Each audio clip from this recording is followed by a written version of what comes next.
programme d'Emmanuel Macron n'est pas le bon programme pour la France.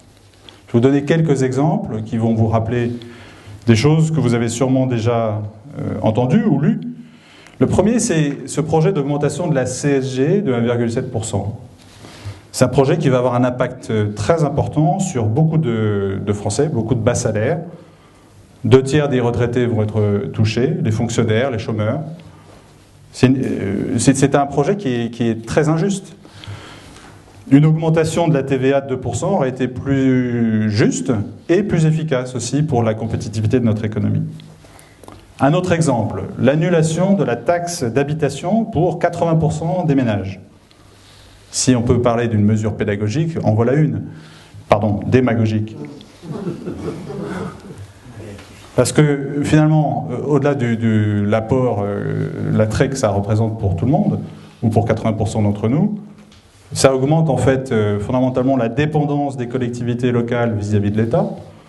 Et puis surtout, c'est injuste pour les classes moyennes, ceux qui payent et qui ont été matraqués fiscalement depuis 5 ans.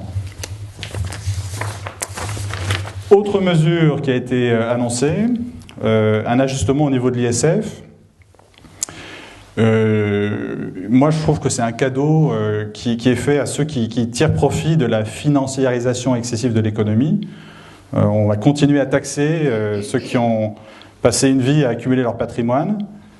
Emmanuel Macron, il veut faire un trait sur le passé, il rase gratis.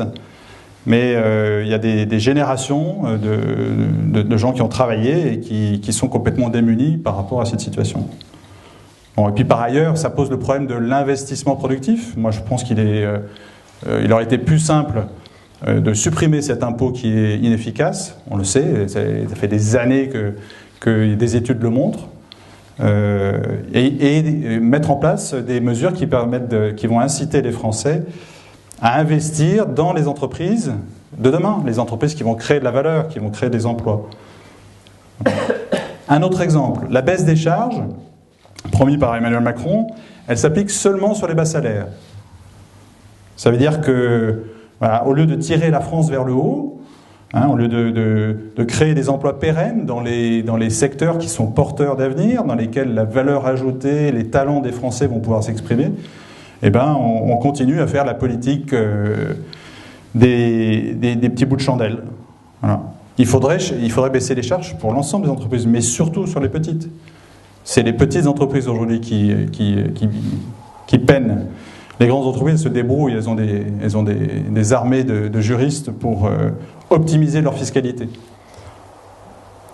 Et donc on voit bien dans cette idée la pression de certains grands patrons qui préfèrent l'emploi à bas coût et surtout ne rien donner aux classes moyennes.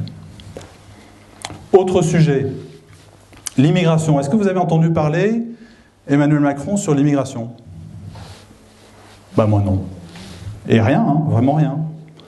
Malgré les rappels dramatiques de l'actualité, il semblerait que La République En Marche ne voit pas qu'il est urgent de maîtriser l'immigration, faire en sorte que les nouveaux arrivants aient la possibilité de s'intégrer paisiblement dans notre société, d'adhérer au beau projet collectif qu'est la France, le pays des libertés, le pays de l'égalité des hommes et des femmes.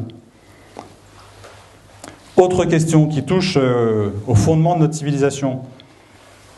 Sur la PMA, la GPA, vous entendez bien les tentatives d'enfumage. C'est vraiment on nous prend vraiment pour des idiots.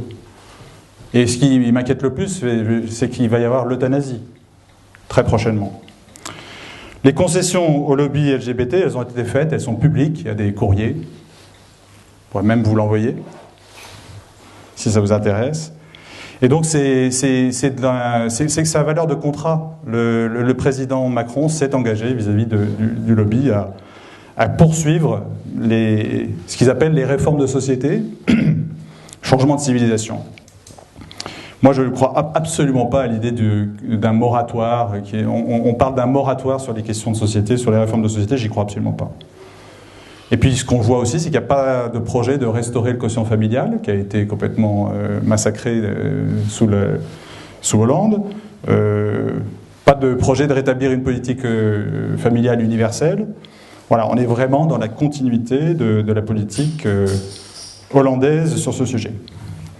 Je vais m'arrêter sur les points clés du programme d'Emmanuel Macron pour juste dire, parce que vous l'avez tous compris, je pense que le programme de Fillon était plus ambitieux et plus complet. Bon, ce qui est regrettable, c'est que la version qui a été édulcorée par le Parti des Républicains pour la plateforme des législatives, finalement, soit un peu bancale, notamment sur les 35 heures, puisqu'on nous supprime les 135 heures, mais on continue à défiscaliser les heures supplémentaires, donc on ne comprend pas très bien. Voilà. Et pour conclure sur cette partie, voilà, voter maire ou Boyer, c'est Blanc-Bonnet ou Bonnet-Blanc, c'est donner carte blanche à Macron. Hein, le recours prévu aux ordonnances dès cet été, ça devrait nous inciter un peu plus de prudence, sachant tout ce qu'on sait sur ses intentions. Et en particulier sur le Code du travail, parce que si je suis d'accord qu'il faille le rénover, le dépoussiérer, le simplifier, il faudra faire attention, quoi.